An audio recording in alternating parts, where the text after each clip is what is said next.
El bloqueo de vías en Carchi generó enfrentamientos con la policía y militares. Mientras en Orellana, Sucumbíos, Azuay y Santo Domingo hubo cierres sin violencia. El gobierno advierte que no aceptará presiones por el incremento del precio del diésel y que la medida es irreversible. Más de 1.600 transportistas se inscribieron hasta ahora para las compensaciones. La Fiscalía acusó al expresidente Lenín Moreno de autor directo de cohecho en el caso Sinohidro por recibir más de $500,000. 5 de sus familiares también fueron incluidos en la acusación.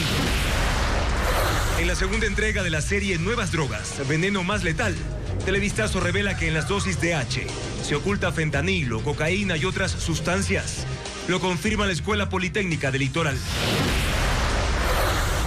La CONAIE convocó a sus bases para la marcha en Cuenca, prevista para este martes contra el proyecto minero Loma Larga.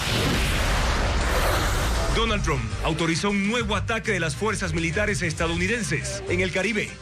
Una lancha que, según la Casa Blanca, transportaba droga, quedó destruida y sus 3 tripulantes murieron. Los ecuatorianos Fernanda Moncada y Joaquín Loyola obtienen medallas de oro en el Mundial de Patinaje de Velocidad, que se desarrolla en China. La UNICEF alerta que en el mundo hay más niños con sobrepeso que con desnutrición. El informe indica que 1 de cada 5 menores en el mundo tiene obesidad. ¿Qué tal, amigos? Muy buenas noches. Lunes 15 de septiembre comenzamos esta emisión de Televistazo Estelar, actualizando la jornada de paralizaciones del transporte en varios puntos del país tras la eliminación del subsidio al diésel. Hasta ahora el panorama en Carchi, en el norte, es el más complejo. Incluso hubo enfrentamientos con la fuerza pública. Bienvenidos.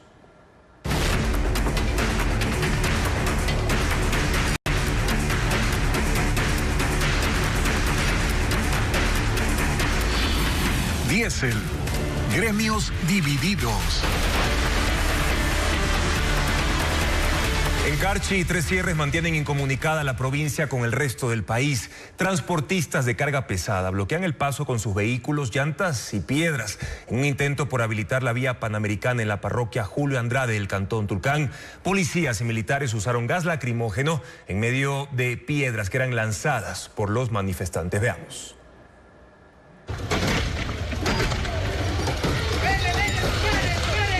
Un tramo de la Panamericana Norte en Carchi quedó envuelto en gas lacrimógeno cuando policías y militares intervinieron la tarde de este lunes para levantar el bloqueo en el ingreso a la parroquia Julio Andrade. Allí unos 200 manifestantes se atrincheraron en montículos de tierra y respondieron con piedras al avance de los uniformados. Tras varios minutos de enfrentamiento, la vía fue habilitada, pero 2 horas después volvió a cerrarse por tercera ocasión. Mientras que al sur de Tulcán, un centenar de agentes logró abrir un carril. Aquí permanecen 10 camiones con pancartas que exigen seguridad y rechazan el incremento del diésel. Se pusieron a disparar gas lacrimógeno. No hemos de claudicar en este esfuerzo. Pese a los operativos, el ECU 911 reporta 3 cierres activos en Piquiucho, en el límite con Imbabura, en el sector La Posta, en San Gabriel y en Julio Andrade. Camiones, rocas, árboles, montículos de tierra, alambres y neumáticos bloquean el paso. Los viajeros son los más perjudicados. Personas de la tercera edad, turistas y comerciantes recorren a pie largos tramos para hacer transbordo, mientras otros se arriesgan por caminos de segundo orden sin lograr avanzar. En la terminal de Tulcán, que un día normal moviliza hasta 8,000 pasajeros en 250 frecuencias, ninguna unidad salió por temor a quedar atrapada. Por ahora, los transportistas de carga pesada de Carchi advierten que la paralización será indefinida, en rechazo a la eliminación del subsidio al diésel y para exigir la liberación de 7 de sus compañeros detenidos durante esta jornada de protestas. La paralización del transporte por la eliminación del subsidio al diésel se sintió este lunes en varias provincias, desde Orellana y Sucumbíos en la Amazonía hasta Azuay y Santo Domingo en la Sierra y Costa. Buses urbanos y de carga pesada suspendieron el servicio, organizaron marchas y bloquearon vías en rechazo a esta decisión del gobierno. En el Coca, unas 400 unidades de transporte urbano, intra e interprovincial paralizaron sus actividades este lunes en rechazo a la eliminación del subsidio al diésel. Desde temprano, la terminal terrestre lucía casi vacía, con pocos pasajeros, intentando encontrar alternativas para llegar a sus destinos, como Sucumbíos. Quiero irme para el lago y ya van 2 horas que nosotros no podemos viajar. A las 10 de la mañana, los transportistas se concentraron en el norte de la ciudad y marcharon por la avenida 9 de octubre hasta la gobernación de Orellana, donde entregaron un manifiesto con sus demandas. Mientras tanto, la movilidad en la ciudad se sostiene con taxis y camionetas. En Lago Agrio, en Sucumbíos, propietarios de buses de transporte intracantonal suspendieron el servicio desde la medianoche de este lunes. La flota alcanza unas 150 unidades. Cerca del mediodía realizaron una marcha de 2 kilómetros hasta el Centro de Atención Ciudadana de la Gobernación, donde rechazaron el fin del subsidio y señalaron que mantendrán la paralización. En cambio, el transporte interprovincial por ahora continúa operando. En Cuenca, dirigentes de la Cámara de Transporte y de la Federación de Transporte Escolar de Azuay realizaron un plantón durante la mañana en los bajos de la gobernación. De forma paralela, transportistas de carga pesada bloquearon la vía Cuenca-Azogues-Guarumales. Unos 30 camiones se atravesaron en la ruta, pero a las 2 de la tarde, un contingente policial llegó a la zona y despejó la vía. 2 manifestantes fueron detenidos. En Santo Domingo de los Áchilas, conductores de transporte pesado cerraron el paso en el kilómetro 7 de la vía a Quevedo. Aproximadamente 20 camiones permanecen atravesados en la carretera. Hasta el sitio acudió el gobernador para buscar un acuerdo con los manifestantes y cerca de las 5 de la tarde se habilitó el paso. Mientras en el norte de Quito, en el sector del intercambiador de Carapungo, un grupo de transportistas de volquetas cerró la avenida Simón Bolívar. Al mediodía, tras un primer diálogo con la policía, accedieron a liberar la vía, aunque permanecieron varias horas estacionados en los costados. La Tacunga registra un fuerte resguardo por seguridad por el despliegue militar y policial para evitar protestas ante las recientes medidas del gobierno y su traslado temporal a ese cantón de la provincia de Cotopaxi. El gobierno, de hecho, mantiene reuniones para analizar la jornada de protestas de este lunes. Desde temprano, Paul Romero viajó a esa localidad para mostrarnos el panorama. Cuéntanos, Paul, la situación en estos momentos. ¿Qué tal, Juan Carlos? Buenas noches. Bueno, aquí existe una intensa actividad por la presencia del presidente de la República, Daniel Noboa Asín, y porque trasladó la sede temporal hasta aquí, la gobernación de Cotopaxi, de la función ejecutiva. Es por eso que ha sido un día bastante agitado, con movimiento de ministros de Estado, de organizaciones sociales que han llegado también hasta el Parque Vicente León, y por supuesto fue la primera declaración oficial de la vocera de la Presidencia de la República, Carolina Jaramillo, respecto a las movilizaciones a escala nacional por la eliminación del subsidio al diésel. Y vamos precisamente a escuchar cuál es la posición del gobierno sobre esta importante decisión que ha generado reacciones en todo el país. Este lunes, en la primera rueda de prensa desde la gobernación de Cotopaxi, sede temporal del Ejecutivo, la vocera presidencial Carolina Jaramillo aclaró la posición del gobierno sobre la eliminación del subsidio al diésel. Dijo que la decisión es irreversible y que están conversando con los distintos sectores, mas no negociando. Por supuesto, hemos dialogado siempre y lo seguiremos haciendo. Sin embargo, no hay espacio para la extorsión, no hay espacio para la negociación entendida como una suerte de presiones donde el gobierno, entre comillas, tendría que terminar cediendo. Según el gobierno, es una medida histórica y necesaria que sus antecesores no tomaron por presión social y falta de decisión. El ministro de Transporte, Roberto Luque, señaló en Contacto Directo que las medidas de compensación a los transportistas y otros sectores sociales fueron socializadas y que por esta razón más de 1.600 transportistas se inscribieron en la página oficial habilitada para los desembolsos.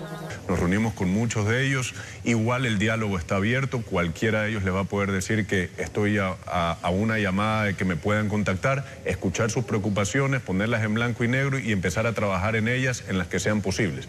Las autoridades señalaron que no permitirán la paralización del transporte público y advirtieron que aplicarán la ley para impedir la suspensión del servicio. Además, la vocera del gobierno descartó la eliminación del subsidio al gas ante las versiones de un supuesto plan para el efecto. El subsidio al gas se mantiene. No hay ninguna disposición respecto de eso. Las medidas de compensación serán temporales, durarán entre 4 y 8 meses. Las autoridades no han explicado qué sucederá una vez que concluya ese periodo.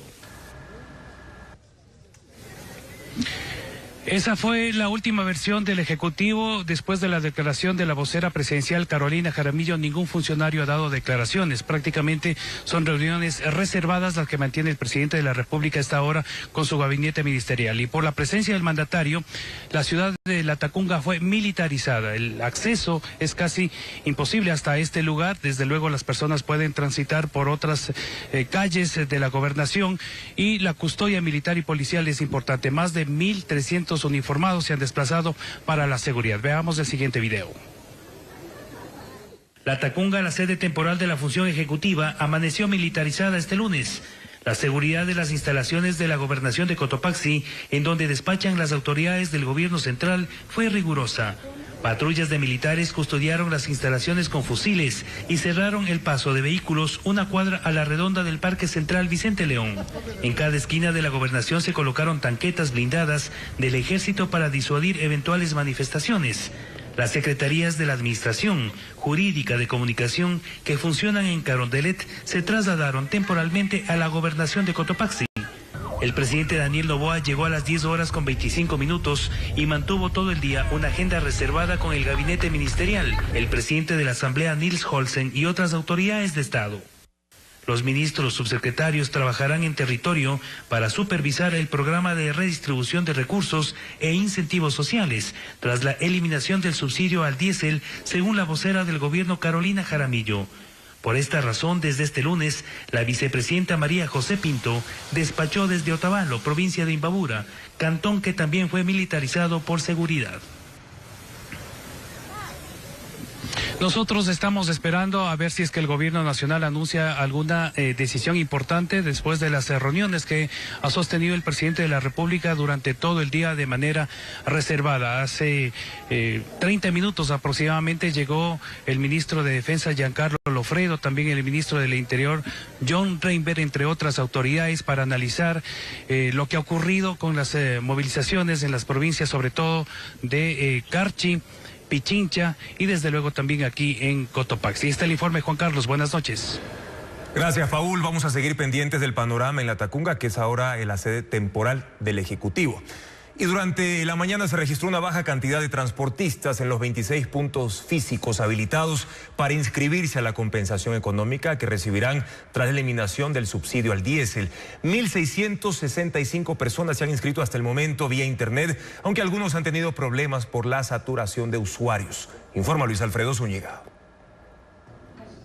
26 puntos físicos se habilitaron en 23 provincias para que los transportistas urbanos, intra e interprovinciales se inscriban para recibir la compensación económica que anunció el gobierno tras la eliminación del subsidio al diésel. Pero la afluencia fue baja durante la mañana y en otros puntos nula. Así se observó en Puyo, La Tacunga, Chimborazo y Azuay, por ejemplo. Quito fue la ciudad que más atendió usuarios. Un anuncio en una hoja de papel pegada en la puerta de la matriz del Ministerio de Infraestructura y Transporte avisaba a quienes llegaban a dónde dirigirse. 6 personas atendieron a los transportistas, aunque algunos tuvieron demoras. A esta sede también llegaron en busca de información transportistas pesados, con quienes el gobierno aún no llega a acuerdos. Algo similar a lo que ocurrió en las instalaciones de la ANT en San Borondón, uno de los 2 puntos habilitados en Guayas. Solo 15 personas llegaron hasta las 10 de la mañana. Debido a la alta demanda de usuarios en la página web durante la mañana de este lunes, hubo transportistas que no pudieron completar su registro. Por mi cuenta estoy desde el día sábado intentando registrarme, pero he tenido problemas en el sistema. Salió un error, pero vamos a ver. Estamos tomando los registros para poder coordinar con la parte de sistemas y poder resolverlos inmediatamente. 1.665 se han inscrito hasta el momento, según el Ministerio de Infraestructura y Transporte, casi en su totalidad en la modalidad en línea. Televistazo conoció que el primer grupo de transportistas ya recibió el primer desembolso cerca de las 10 de la mañana. En un comunicado, la cartera de Estado aseguró que el desembolso fue de 1.1 millones de dólares. Y este lunes, transportistas no agremiados bloquearon la vía Tambillo a Loac para exigir seguridad ante la ola de violencia en varios ejes viales del país. Hernán Higuera cubrió esa protesta y explica que el Ministerio del Interior dialogó con los manifestantes para buscar soluciones. Veamos. Durante 7 horas, transportistas no agremiados bloquearon la vía Tambillo a Loac, en el sitio conocido como la antigua aduana, lugar estratégico para bloquear todo el tráfico de la sierra y la costa. Lo hicieron para exigir seguridad. Que la protesta coincidió con el alza del precio del diésel, pero que por eso no estaban aquí, dijeron. ¿Cuántos choferes han sido muertos ya? Y realmente no ha hecho el gobierno, ni los gobiernos seccionales han hecho nada por nosotros. Necesitamos que el gobierno se pronuncie con la seguridad total en todas las vías, no solamente en los puntos rojos. Mostraron camiones baleados como este. Evidencia, dicen, de que ya no tienen tranquilidad para trabajar. Viniendo con una carga desde Guayaquil, desde el puerto de Inarpi, lo avaliaron nuestra unidad. Le dieron 7 balazos. Muchos viajeros debieron caminar por largos tramos. Otros se quedaron varados en largas filas mientras los transportistas elegían representantes para una reunión con el ministro del Interior, John Reinberg, quien llegó al sitio pasadas las 13 horas. A puerta cerrada en un restaurante le dijeron lo cansados que estaban de las promesas de seguridad. El ministro no contó cómo lo hizo, pero logró desactivar la protesta. Enseguida, los representantes del paro dijeron que el gobierno ofreció poner más seguridad en el anillo vial de Quevedo y en otros puntos donde los asaltos y secuestros son comunes. Luego de la reunión con el ministro del Interior, los transportistas no salieron conformes, pero tuvieron que levantar la medida. Si el señor ministro falla, iremos hasta las últimas consecuencias. Los camiones empezaron a retirar. Los hombres camión, como se hacen llamar, advirtieron que podrían volver a bloquear las vías y la delincuencia sigue dominando en el país. Pasadas las 15:30, el tránsito empezó a fluir lentamente. En otros temas, la Fiscalía acusó al expresidente Lenín Moreno como autor directo de cohecho en el caso Sinohidro y a 5 de sus familiares como cómplices. Según el fiscal general Wilson Toainga, el exmandatario, sus amigos ya allegados se beneficiaron de sobornos millonarios por la hidroeléctrica Coca-Codo Sinclair. Lo informa Jacqueline Rodas. La tarde de este lunes, la Fiscalía acusó al expresidente de la República, Lenín Moreno, como autor directo del delito de cohecho en el caso Sinohidro. El exmandatario escuchó el dictamen vía telemática desde Paraguay. El fiscal general subrogante Wilson Toainga acusó como cómplices a su esposa Rocío González, su hija Irina Moreno, 2 hermanos y una cuñada. Otras 18 personas, entre exfuncionarios públicos, amigos del expresidente, el grupo familiar Patiño y ciudadanos chinos de exdirectivos de la empresa Sinohidro también fueron acusados. Según el fiscal, Lenín Moreno hizo gestiones para que la hidroeléctrica Coca-Codo Sinclair se adjudique a la empresa china Sinohidro y a cambio la familia Patiño y la familia Moreno recibieron una coima de $76 millones. El fiscal dio los montos. Lenín Moreno y su esposa $547,000, su hija Irina Moreno $52,000, su hermano Guillermo $10,000, Edwin, otro hermano, $387,000 y su cuñada Marta González $15,000. La mayor parte del soborno, dijo el fiscal, se llevó la familia Patiño, más de $58 millones, mediante 2 depósitos a la cuenta de la empresa Recorsa en Panamá. Al cierre de este reportaje, el fiscal Toainga seguía exponiendo su dictamen acusatorio. Al final solicitará al juez que dicte llamado a juicio para los 24 procesados. La audiencia seguirá este martes con la respuesta de los acusados y al final el juez Olavo Hernández tomará su decisión. La Corte Constitucional negó la pregunta del Ejecutivo sobre la disminución del número de asambleístas por omitir datos fundamentales en su planteamiento. Sin embargo, dio paso a las preguntas sobre la eliminación del financiamiento público a los partidos políticos y sobre la contratación por horas en el sector turístico. Diego Puente con el informe. La Corte Constitucional se pronunció la tarde de este lunes sobre 3 preguntas enviadas por el Ejecutivo para la consulta popular. Los jueces declararon improcedente la propuesta de reducir el número de asambleístas. Aseguran que el Ejecutivo no entregó toda la información. Según un comunicado de la Corte, el Ejecutivo omitió el dato de que la Asamblea Nacional pasaría de 151 a aproximadamente 73 asambleístas. Esta ausencia de información dificultaba que el electorado comprenda con precisión el alcance de la propuesta y sus efectos en la representación democrática por provincia. El Ejecutivo podrá presentar una nueva pregunta sobre este tema, pero respetando los requisitos de claridad y lealtad que permitan el voto ciudadano informado. En cambio, la Corte sí declaró la constitucionalidad de otras 2 preguntas. La contratación por horas en el sector turístico, siempre que se trate de la primera relación laboral. Y también la eliminación del financiamiento público a organizaciones políticas. En el caso del financiamiento a los partidos, dispuso suprimir considerandos que contenían valoraciones o afirmaciones ajenas al objeto de la consulta.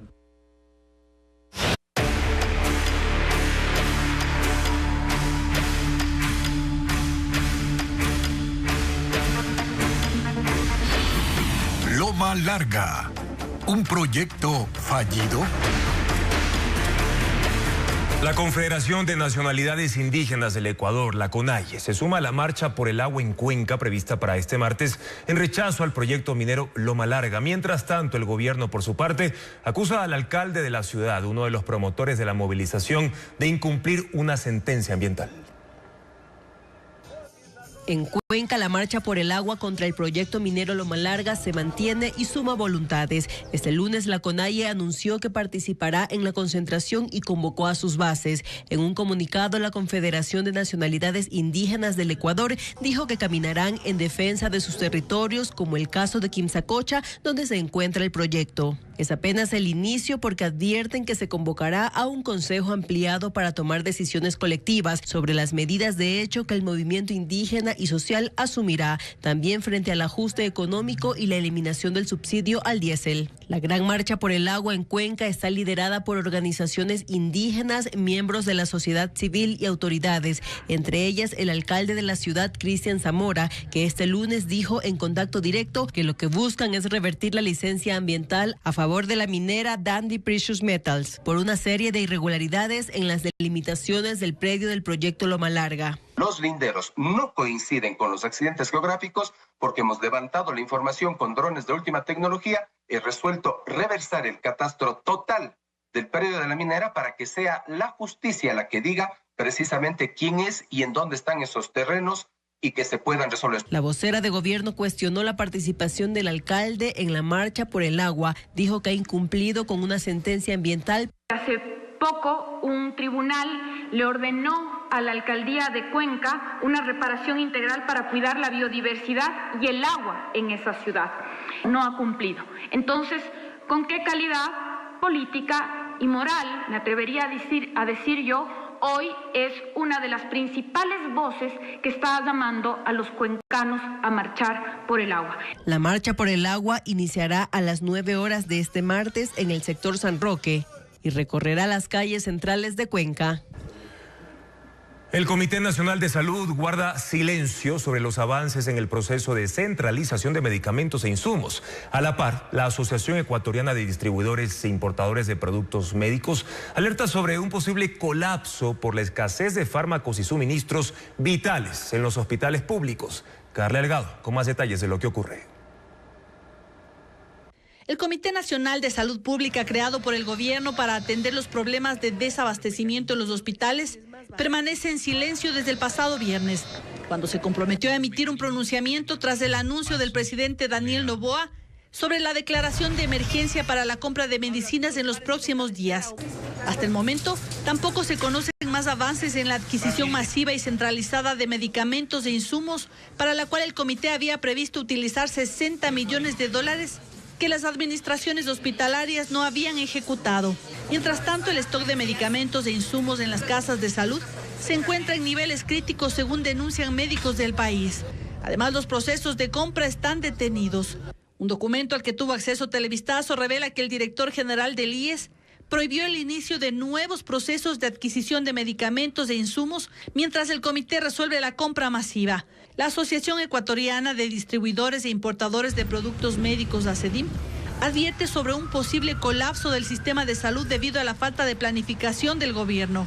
No todo puedes comprar centralizado, por ejemplo. ¿Cómo compras oxígenos de manera centralizada cuando tienes distintas unidades médicas de distintos tamaños con distintas necesidades? Por ello consideran urgente que se sumen esfuerzos con el sector privado para evitar una crisis sanitaria. Es la única herramienta y estrategia adecuada para poder solventar estas temáticas.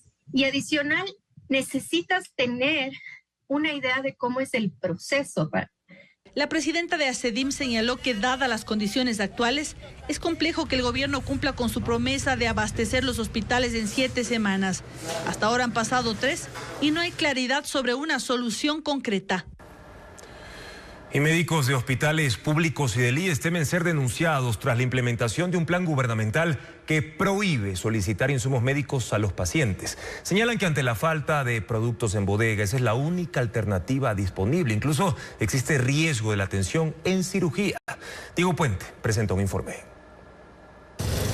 Las cirugías en el Hospital Carlos Andrade Marín, el más grande del IES en Quito, corren riesgo por el plan del gobierno que exige a los médicos no pedir insumos ni medicinas a los pacientes. Según los galenos, en bodegas y farmacias del hospital tampoco hay insumos, por lo que se quedan sin opciones para operar. Televistazo acudió esta mañana y en 30 minutos constató que los pacientes debían llevar comprada de afuera su propia receta. Sueros, gasas, paracetamol para mi cuñada también toca comprar afuera, no hay nada aquí en los hospitales. El gobierno pidió denunciar a los médicos que pidan insumos y medicinas. Los trabajadores de la salud buscan blindarse para tampoco ser denunciados por falta de atención. Solicitan de manera urgente y prioritaria la confirmación de las autoridades sobre el alcance y vigencia de esta medida, a fin de garantizar su cumplimiento sin ambigüedades operativas.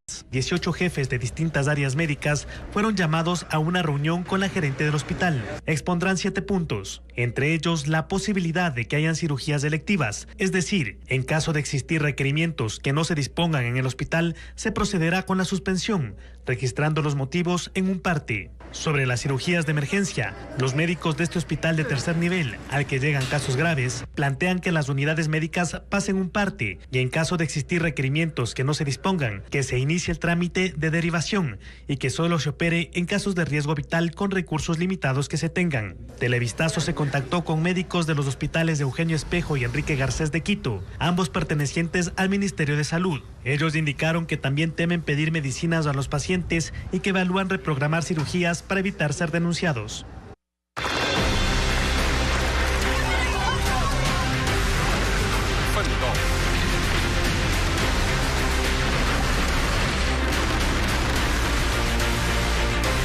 Mundo. Estados Unidos atacó una segunda tráfico de drogas en la zona. El presidente Donald Trump dijo que había autorizado el ataque que dejó 3 fallecidos. Según Trump, se trataba de narcoterroristas venezolanos que transportaban cocaína hacia el territorio estadounidense. Melis González tiene las imágenes. El video de una lancha estallando tras un ataque aéreo fue publicado por el presidente estadounidense Donald Trump, como evidencia de la segunda embarcación que las fuerzas de su país neutralizaron en el Mar Caribe con su autorización. Trump difundió las imágenes en su red social Truth, asegurando que la operación dejó 3 fallecidos. El ataque ocurrió mientras estos narcoterroristas venezolanos confirmados se encontraban en aguas internacionales, transportando narcóticos ilegales. Un arma mortal que envenena a los estadounidenses, escribió. Más tarde, en una reunión con la prensa en la Casa Blanca, dijo que tienen pruebas de que los tripulantes llevaban un gran cargamento de drogas.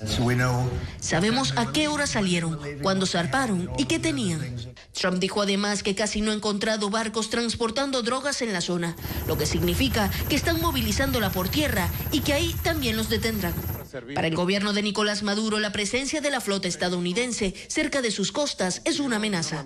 Sostiene que Washington impulsa una guerra en el Caribe por un cambio de régimen. Las comunicaciones con el gobierno de Estados Unidos están deshechas por ellos, con sus amenazas de bombas, muerte y chantaje. Estados Unidos no ha confirmado ni descartado su intención de una incursión militar en el territorio venezolano. Sin embargo, Maduro dijo que ya ha desplegado 2.5 millones de militares y milicianos para reforzar su defensa. Y mientras tanto, el secretario de Estado de Estados Unidos, Marco Rubio, advierte que la guerra en Gaza sigue porque aún hay 48 rehenes en poder de Hamás. En su visita de hoy en Jerusalén dijo que ese grupo extremista palestino debe ser eliminado.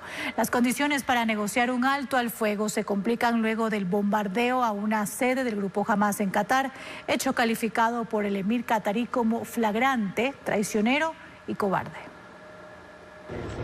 Israel no tiene mejor aliado que Estados Unidos, dijo hoy el primer ministro Benjamín Netanyahu durante la visita de Marco Rubio a Jerusalén. Rubio declaró que el grupo extremista Hamás ya no puede seguir existiendo como un elemento armado que amenaza la paz y la seguridad, y que los rehenes, vivos y muertos, deben ser devueltos a Israel.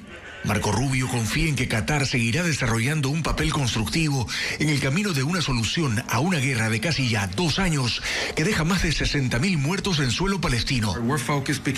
Estamos centrados en eso, porque al fin y al cabo, pase lo que pase, estos fundamentos siguen vigentes, dijo Rubio. Hamás sigue existiendo, sigue habiendo 48 rehenes y la guerra continúa, añadió. Él estará mañana en Doha para intentar relanzar las conversaciones indirectas entre las delegaciones de Israel y Hamás. Pero el ataque israelí de la semana pasada a la sede de los negociadores de Hamás en Doha complica la situación. El emir de Qatar dijo que si Israel quiere negociar con Hamás, ¿por qué los mata? Esto aclara por qué afirmamos que esta agresión fue traicionera, descarada y cobarde. Mientras tanto, los ataques de las fuerzas de defensa contra edificios residenciales en la Franja de Gaza continúan. Los habitantes se apresuran en lanzar sus pertenencias por las ventanas después de recibir órdenes de evacuación como advertencias. Saben que tienen poco tiempo antes del siguiente bombardeo. Y el presidente español Pedro Sánchez apoyó el boicot a la vuelta ciclística en su país cuando activistas pro-palestinos interrumpieron en la etapa final de la competencia. Los incidentes dejaron 2 detenidos y 20 policías heridos. La Cancillería de Israel declaró que Sánchez y su gobierno son una vergüenza para España. Con banderas palestinas, cientos de personas irrumpieron en la ruta de la etapa final de la Vuelta a España, en Madrid. Eran activistas que impidieron el paso de los ciclistas, derribaron vallas publicitarias e invadieron 3 puntos importantes del circuito. Los agentes del orden fueron superados en número y los ciclistas no tuvieron otra alternativa más que bajar de sus bicicletas debido a los disturbios, por lo que se dio por finalizado el evento. 2 personas fueron detenidas y más de 20 policías resultaron heridos. Los manifestantes argumentan que si se prohibió la participación de equipos rusos en eventos deportivos internacionales por la guerra en Ucrania, también los israelíes deberían ser vetados.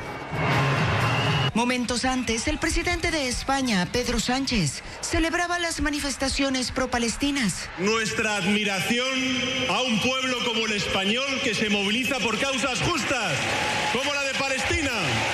El ministro de Exteriores de Israel, Gideon Saar, acusó directamente al presidente Sánchez de incitar las manifestaciones y dijo que prohibirán el ingreso a Israel de algunos ministros españoles, sin especificar quiénes son. Dijo que Sánchez es un antisemita y un mentiroso, y que tanto él como su gobierno son una vergüenza para el país.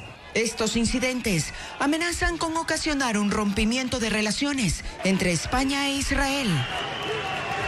Y en México, un camión repartidor de bebidas se hundió en un enorme hueco de una concurrida avenida. Inicialmente era un socavón pequeño, pero minutos después la tierra se abrió, hundiendo completamente el vehículo.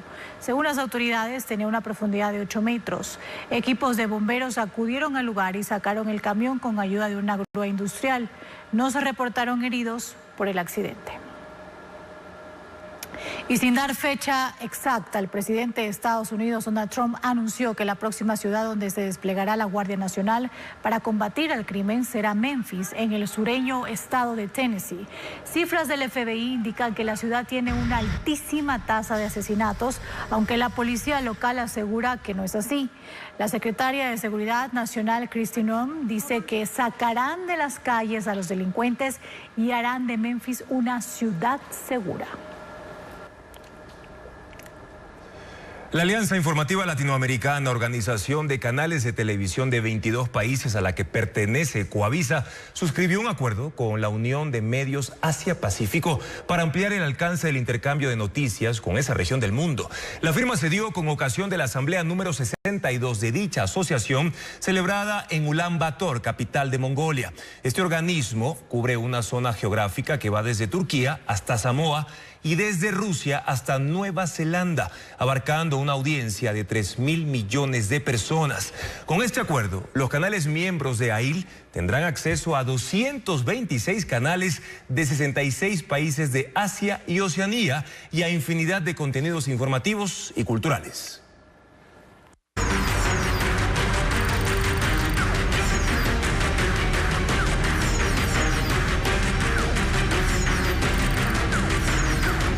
Nuevas drogas, veneno más letal.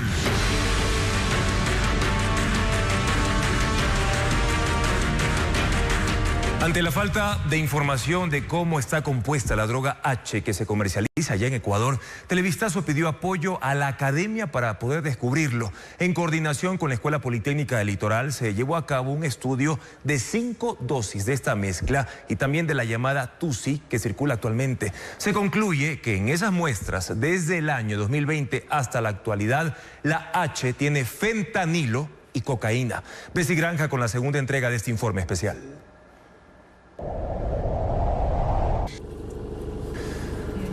Precisamente mañana Televistazo abordará cómo estas nuevas mezclas de drogas provocan severos efectos físicos y mentales, además de un riesgo de adicción más fuerte. Especialistas piden que el Estado actúe antes de que la situación se salga de control. Damos paso ahora a una cadena nacional dispuesta por el gobierno y al volver continuaremos informando sobre los efectos de la eliminación del subsidio al diésel. Sigan nuestra sintonía.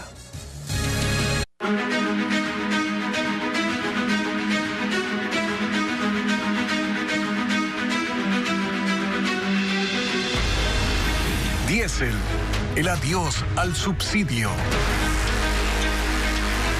Esta mañana el 25% de las unidades de transporte urbano no circuló en Guayaquil, lo que llevó a los usuarios a esperar hasta 2 horas para tomar un bus. Ya en la tarde se restableció el servicio con normalidad, como lo muestra Vanessa Robles, tras recorrer varios puntos.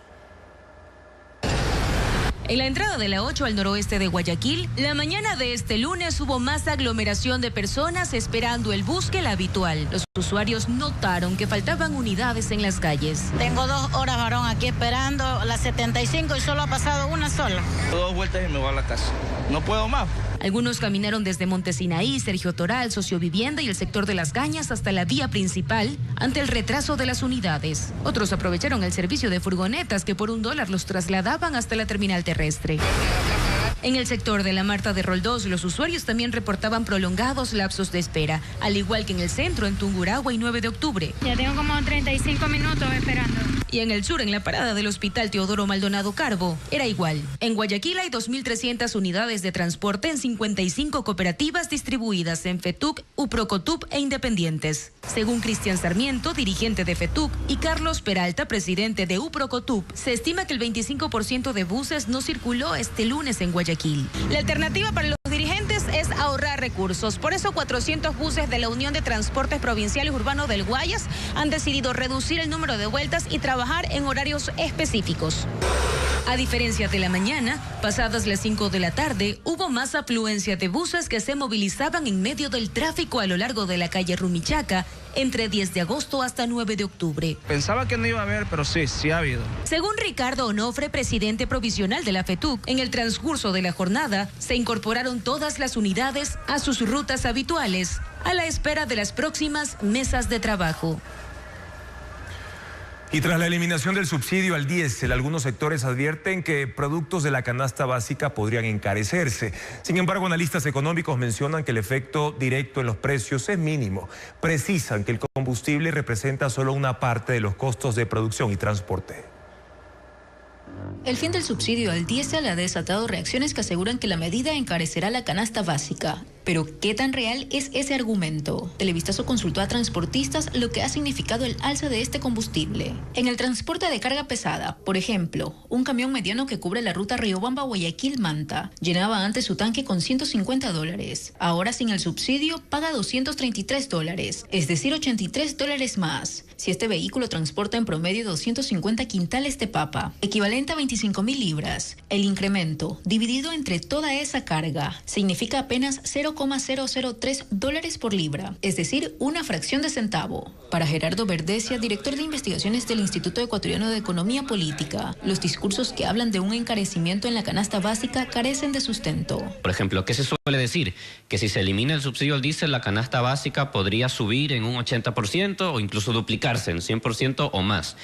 Pero esto está muy alejado de la realidad. Si hablamos de aumento de un producto individualmente, no pasa de 1 o 2 centavos. Explica que el combustible no es el único costo de producción. En el transporte de carga o en la producción de alimentos hay salarios, logísticas y otros gastos que diluyen el impacto. Un estudio realizado por profesores de la Universidad San Francisco de Quito determinaron que en una cesta de 30 productos de consumo básico, el impacto en el aumento del precio de esa cesta en general no superaba los $2. De ahí que advierte que el reto para las autoridades es evitar que el fin del subsidio se use como excusa para la especulación. En el transporte urbano, en cambio, el efecto es más visible. En Guayaquil, por ejemplo, un bus que recorre 350 kilómetros diarios gastaba antes $60 en diésel. Ahora necesita $93, $33 más. Traducido a los usuarios, ese aumento repartido entre los 600 pasajeros que moviliza al día equivale a un aproximado de 5 centavos por persona. Sin embargo, la compensación estatal, que oscila entre $450 y $700 mensuales, es lo que mantendría por ahora bajo control ese impacto. Los transportistas sugieren que el pago sea por adelantado, pues según dicen no tienen liquidez para cubrir el gasto y después esperar el reembolso. En lo que va de este año se han decomisado más de 1.022.000 galones de combustible que iban al contrabando. Según el gobierno, la pérdida para las mafias supera los $21 millones, 62% más que el año pasado. El incremento se atribuye al uso de drones de alta tecnología de la Fuerza Aérea Ecuatoriana que operan día y noche, detectando perforaciones clandestinas y rutas de contrabando. Con estos equipos, las Fuerzas Armadas han ejecutado operativos más precisos, golpeando así al negocio ilícito del combustible en el país.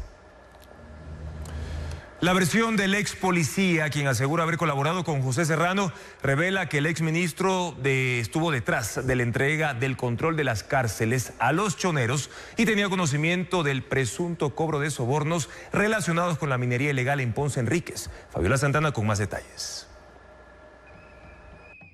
De acuerdo a la versión de un ex policía que trabajaba con José Serrano, el ex ministro del correísmo no solo mediaba en la entrega de armamento a los choneros, sino también en el manejo de las cárceles.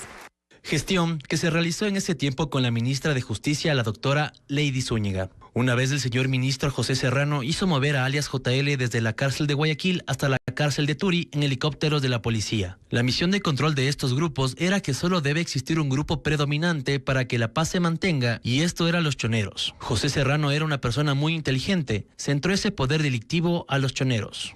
Según el ex agente de la Unidad de Investigación Antidelincuencial, Serrano conocía del cobro de sobornos a las mineras ilegales de Camilo Ponce Enríquez. En su versión dijo que lo descubrió cuando Serrano lo envió a Cuenca.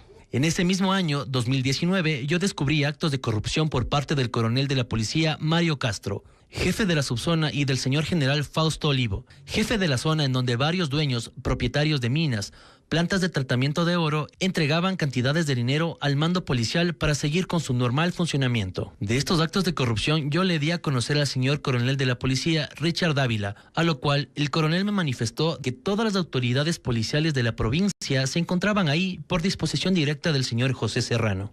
En su versión también mencionó al general en servicio pasivo Víctor Arauz, con quien se reunió, según él, luego de salir de la cárcel. Fue el general Arauz quien realizó una videollamada al señor Serrano.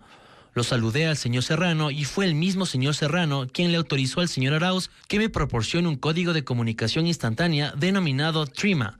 Y fue así que obtuve desde allí comunicación directa con el señor José Ricardo Serrano Salgado. Vía telefónica, Arauz dijo a Ecuavisa que si la fiscalía lo convoca, irá a rendir su versión para aclarar que no conoce al versionante y que no ha tenido la aplicación Trima. José Serrano y su abogado han calificado la versión recogida en el proceso por el asesinato de Fernando Villavicencio como una farsa, dicha por un sentenciado por homicidio sin pruebas, y agregó que su credibilidad se derrumba por haber trabajado para Daniel Salcedo, quien negocia beneficios procesales. Como parte de la estrategia de comunicación de la presidencia, la vocera Carolina Jaramillo realiza ruedas de prensa semanales. Tras un análisis de Ecuavisa.com se descubrió que 5 de cada 10 anuncios de la funcionaria se cumplen. Daniela Magui prepara un reportaje, vamos a verlo. Este 15 de septiembre fue la rueda de prensa número 16 de Carolina Jaramillo, portavoz del gobierno desde junio. En sus intervenciones ha hecho 43 anuncios sobre la gestión del presidente Daniel Noboa y ofrecimientos a futuro. De esos, el 52% se han cumplido o son verificables. Entre ellos está la reapertura del catastro minero, el alza de la tarifa eléctrica para empresas de alto y medio voltaje o la reunión de alcaldes con el gobierno previo a la visita del secretario de Estado de Estados Unidos, Marco Rubio. Un 16% de los anuncios no son verificables. Es el caso de la oferta que hizo la portavoz de que el SRI controle las utilidades por la compra y venta de acciones. Sin embargo, Ecuavisa.com consultó a la entidad sobre los resultados y hasta el cierre de este reportaje no ha recibido ninguna respuesta. Por otro lado, el desempeño de la portavoz también se ha medido a nivel de escucha social en redes sociales, según datos del especialista Alondra Enríquez. Cada que hay un anuncio de Carolina Jaramillo, goza entre el 47 y el 37% de negatividad. Por la forma, porque para algunos no hay la información completa. De hecho, el 13% de las afirmaciones dichas por la vocera se ha cumplido de manera parcial. Jaramillo informó una reducción de los homicidios intencionales en junio de 2025 respecto al mismo mes de 2024, lo cual es cierto. Sin embargo, las cifras que maneja el Ministerio del Interior no concordaban con lo dicho por la vocera. Un 9% de estas afirmaciones todavía está en marcha y un 7% de los anuncios no se cumplen. Pasó cuando Jaramillo dijo que se reactivaría la operación del SOTE hasta el 17 de julio, pero se cumplió 15 días después. Seguimos con más información y por primera vez en la historia hay más niños con sobrepeso que con desnutrición en el mundo. Así lo revela un informe de UNICEF. Y esto no significa que están mejor alimentados. Ojo, esto evidencia la alta exposición que tienen los menores a los alimentos ultraprocesados que ponen en riesgo su salud. Veamos. La comida rápida, alta en grasa, con aditivos y alto contenido de azúcar, está influyendo en la dieta de los niños y adolescentes. Un informe de la Oficina de Naciones Unidas para la Infancia, UNICEF, reveló que actualmente 1 de cada 5 menores en el mundo tiene sobrepeso y 1 de cada 10 es obeso. Eso no quiere decir que están comiendo mejor. Al contrario, evidencia que por primera vez en la historia, la obesidad reemplazó al bajo peso como la forma más predominante de malnutrición infantil. Según la evaluación que los expertos hicieron en 190 países, el problema es que los alimentos ultraprocesados están desplazando el consumo de frutas, verduras y proteínas, ya sea por su bajo costo o por el constante bombardeo de publicidad. El riesgo es que esta dieta dañina y baja en nutrientes ocurra en un periodo esencial para el crecimiento y desarrollo de los niños, elevando la posibilidad de que padezcan enfermedades graves como la diabetes, resistencia a la insulina, hipertensión y algunos tipos de cáncer. El informe revela que la malnutrición ya no distingue entre países de mayor o menor ingreso, pues naciones como Estados Unidos o los Emiratos Árabes tienen un índice de obesidad infantil por encima del 20%. UNICEF sugiere que una forma de combatir el problema es impulsando campañas de nutrición saludable y que los gobiernos prohíban la venta de alimentos ultraprocesados en las escuelas. Albania nombró a Diela como una inteligencia artificial como ministra contra la corrupción con la misión de supervisar licitaciones públicas y garantizar procesos 100% transparentes en el país. Además, Sony lanzó PlayStation Family, una app que permite a los padres controlar el uso de consolas PS4 y PS5 desde su teléfono celular. Estas y otras novedades tecnológicas con Sofía Molina.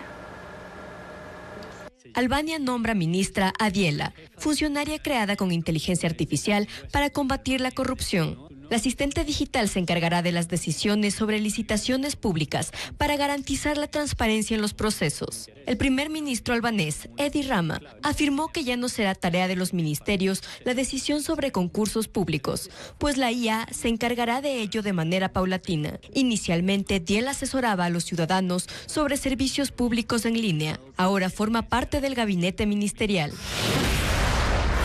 Apple lanzó este lunes su sistema operativo iOS 26.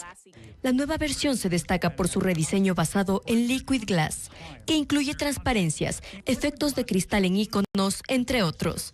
La empresa mejoró la experiencia de navegación en Safari y un rediseño en la sección de cámara, simplificando las opciones a la hora de grabar un video o tomar una fotografía.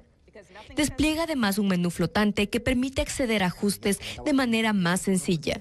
Este sistema operativo está disponible desde iPhone 11 en adelante.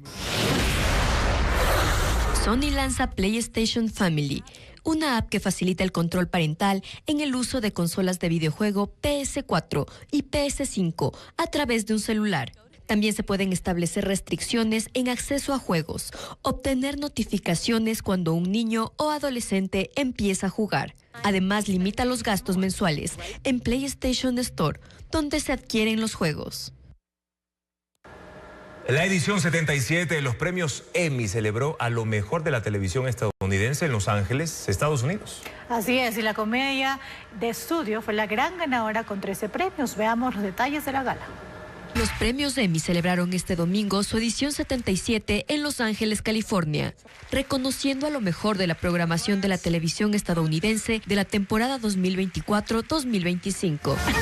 La gran ganadora de la noche fue The Studio, que se llevó 3 estatuillas, incluyendo Mejor Serie de Comedia, Mejor Actor en Comedia con su protagonista Seth Rogen, así como premios de guión y dirección. Batió récords al convertirse en la comedia más premiada del año. La miniserie Adolescence sorprendió con 6 galardones, entre ellos Mejor Miniserie, Guión, Dirección y Premios de Actuación. Su protagonista, Owen Cooper, de 15 años, hizo historia al convertirse en el ganador más joven de la categoría de actor de reparto en miniserie. Por su parte, The Pitt se consolidó como la mejor serie dramática, superando a competidoras como Severance and The White Lotus. Aunque partía como favorita con 27 nominaciones, Severance solo se llevó 8 reconocimientos, a la mejor actriz de serie dramática con Britt Lower y mejor actor de reparto con Ramel Tillman, entre otros. Y hasta aquí llegamos con la información en Televistazo Estelar. Gracias por su sintonía y confianza de siempre, amigos. Mañana en contacto directo estará Alberto Acosta Burneo, el analista económico, para establecer si la eliminación del subsidio al diésel cubre en realidad el déficit en las cuentas públicas. Además estará con nosotros Juan Manuel Fuertes, él es analista político, para revisar una radiografía del momento político ante las marchas por el diésel y contra el proyecto minero Loma Larga. Amigos, siempre sigan las noticias en ecuavisa.com. Información verificada con el sello de Televistazo y siempre actualizada. Buenas noches.